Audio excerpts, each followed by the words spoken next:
The United States has announced tonight that Israel has now agreed to a 4-hour daily period of pauses on military operations in the north of the Gaza Strip. This period will be basically to allow Palestinians to flee parts of the enclave, which have been under intense bombardment from Israel. The retaliatory attacks come after the Palestinian armed group Hamas killed about 1,400 people during a surprise attack on the 7th of October. At this stage, more than 10,000 people have been killed. These are Palestinians who've been killed in Gaza. This period, these 4-hour pauses basically, will be made or announced 3 hours in advance. Now, there is growing concern about the well-being of people who are either receiving treatment at hospitals in Gaza or the medical workers themselves in the area. A number of officials from the United States, not the United States, but the United Nations, in fact, have now written, basically voicing their concerns about the situation in Gaza. We're joined by United Nations Rapporteur, Dr Tlaleng Mofokeng, who's with us tonight to talk more. Doctor, very good evening, about the situation in Gaza, and perhaps a good place to begin is with your reaction to the announcement by the Americans that Israel has now agreed, it's not a ceasefire, but 4-hour corridors for people to get out of Gaza. How much of a difference will it make? I think that's one of the most inhumane announcements and arrangements that have come out of this call to action by international entities, including member states. What is needed right now in Gaza is an immediate ceasefire and an end to the occupation that the Palestinians have been living under over decades. Gaza was already a humanitarian area that was already facing crisis before the 7th of October. Now, having a humanitarian pause to tell people 3 hours in advance, it's very reckless. I think we need to remember how small the Gaza Strip is. When people say they must flee south, where south must they flee unless they go into another country? And why should people leave their land that's already being occupied in order to survive and live? And just on getting out, the reality is, even with the opening recently of the Rafah crossing with Egypt, the only people who are actually able to get out are those with dual passports. These are Palestinians who perhaps may be American citizens or Egyptians. But if you are a Palestinian and that's the only passport you hold, you cannot get out. You can move in the country, maybe move north, but you can't leave. Even when they move south, where they have been told to evacuate, they are still being targeted and bombarded with bombs, even in those southern corridors that have been determined before today's announcement. And this is why we talk about this issue as being a human rights issue, because especially under the right to health, everyone has a right to life, to dignity, to bodily integrity. You also have a right to underlying determinants of health, such as food and water, which have been deliberately cut off for the people at Gaza. And we know the impact of cutting off electricity and fuel that has had on hospitals, which themselves, by the way, have been targeted, including a children's hospital, which sadly today has had to close. And those are real violations and abuses of human rights. And let's talk about the scale of this devastation and the impact on medical facilities. The Al-Shifa hospital, just last week, there was a targeted strike there by the Israelis on an ambulance. They say they were targeting Hamas operatives who were in the ambulance. The Palestinians say, in fact, in that ambulance, when we spoke to Human Rights Watch last night, was a woman who'd been injured in some of the other violence in the Gaza Strip. Some of the hospitals are running out of fuel. Doctors we're hearing are having to operate on people without any resources in some instances. How bad is it? I think this is one of those moments in human history that we really would look back and wonder, how did we bear witness to this and do nothing? And I think that's that sense of hopelessness that many of us feel as human rights defenders, as people who believe in justice, as people who believe in full autonomy and sovereignty of all the people on earth. And I know that there's a lot of support that people have in solidarity. However, what we need is an immediate ceasefire. Even an occupying power has particular obligations under international human rights law. We have the Genocide Convention as well. We have the Geneva Convention as well. Even wars have rules. And this kind of attack that does not seem to be having an end, but instead escalating under the guise of trying to get to Hamas, where you have killed many children, thousands of children, entire family bloodlines have been lost in this attack. We really have to ask ourselves one simple question. Do Palestinians then as well have a right to defend themselves in the face of what they are seeing?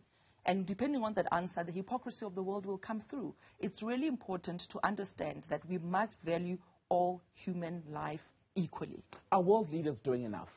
Is even the United Nations doing enough about the situation? Because as recently as this week. The Americans, for instance, were still saying, well, they don't want to see more civilians killed in the Gaza Strip. They're saying they've spoken in conversation. Even President Biden has said to Prime Minister Netanyahu of Israel that minimize the impact on civilians, yet we're seeing still these shocking images coming out of the Strip.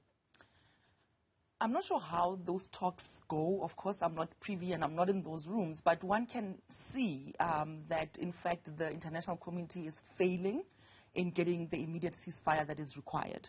What I do know is that today the Human Rights Commissioner for Human Rights has made a visit to the region. I'm not sure how far, or if he'll even get access to the occupied Palestinian territory to make an assessment firsthand. There are multiple interventions that have been made, for example, in the United Nations through other independent experts who work on the situation of the occupied Palestinian territory. But again, at some point, another statement from the UN is that what the people of Palestine need. And the truth of the matter is only a ceasefire is going to end this war, and only the end to the occupation will end this carnage. And I want to pick up on what you're saying, Dr. Tlaleng, about the lack of access, because at this point, a lot of people can't get into Gaza. Human Rights Watch, for example, is worried about the bombing of ambulances, which they say they want investigated as a war crime. You've got even international media that's unable to go into Gaza to document what is going on there. Without that sort of access, how do we begin to keep track of the rights violations? How does the world better protect civilians in that area? And that is part of the tactic, right, is that where you have no transparency, you have no accountability. And when there's no accountability, there's very little recourse or justice that can be done. And again, this is why these are human rights matters. They are not just a matter of, one country or one occupying power having a right to defend itself. This is about human rights of people of Palestine as well. And without that level of detail and accountability and transparency, where is justice for them in future? What does the future look like for them? And I think that's why it's important for people in solidarity to keep talking about this issue, because again, as a child survivor of apartheid in South Africa myself, I don't need an academic or a research argument of how to feel the pain of the people and what they are going through. It's a visceral, physical reaction, and it should wake all of us into immediate action. And I hope that the international community, including the multilateral system, will once and for all show the world its value and its worth, especially in moments of crisis, but to maintain sustained peace and ultimately a thriving of everybody in that region. And I want to come back to the healthcare situation, because we've spoken to you various times about sexual and reproductive health. There are concerns, for example, in Gaza about the well-being of pregnant women, what will become of the newborns. We're hearing thousands, tens of thousands of women, some stats say, are currently pregnant in Gaza due to give birth very soon. How dangerous a situation is this for a woman in that condition? It's very dangerous, not only physically but also mentally. I think a lot of the stress and the anticipation of the violence that they are living under, in many instances, actually can lead to preterm labor. And a lot of hospitals are now dealing with that increased demand of incubators and neonatal ICU and specialist care, which is simply not there. Many of the hospitals that are treating children have already run out of fuels. Incubators have already had to shut down. And so this is not a hypothetical scenario of a fragile and breaking healthcare system. This is the reality of Gaza for the last month already. And what will happen is that the horror will intensify, and yet again the world will look in awe and wonder, how did we let this happen, despite the repeated calls of saying never again. A lot of healthcare workers themselves have been killed. Doctors, nurses, medical students, ambulance workers, and allied healthcare workers as well. So not only are they still, because of the oath they took, not leaving their community and they're helping them, but they themselves are having to treat and identify their own dead families in those corridors, in those hospitals. And if they are killed, just lastly, and we're already seeing health workers being killed in airstrikes, either on their homes or even at these health facilities, it poses a future risk, does it not, to Palestinians in Gaza? Because what rebuilding can happen post the war, and what healthcare will there be without facilities, without doctors, without nurses? At the moment, I can say that the healthcare system has been irreparably damaged.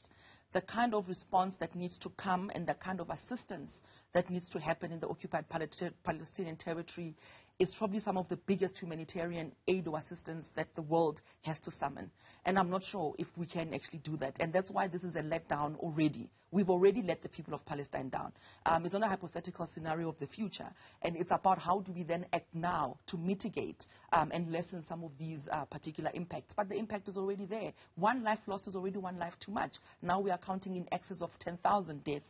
We are counting more than 80 UN staff who have died. We are counting doctors and hundreds of people who are essential services workers who themselves cannot do their job. Let me get, I know I said it was the last question. I want to get a response from you to the claim, and the Americans have said this too, along with the Israelis, that at this point a ceasefire in Gaza would only benefit Hamas.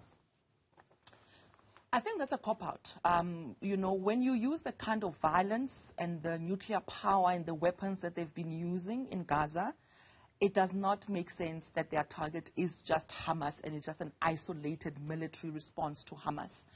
You cannot release white phosphorus into the air that chews and eats your skin all the way to the bone and release that onto civilians and then say you are coming after Hamas. The kinds of bombs that have been released in Gaza and the kinds of deaths and the numbers that we are counting in Gaza far surpasses some of the worst wars that we've ever imagined, including Afghanistan, including Iraq. And so it doesn't make any sense. And I think people need to really see how small of an area Gaza is to really understand the horror that is going on in that area at the moment. And I do not think that it's enough to just say we are going after Hamas, but we will kill as many civilians in that process as possible. Dr. Tlaleng Mofokeng, United Nations Special Rapporteur on the Right to Health. Good to speak to you. Thank you so much for your time tonight.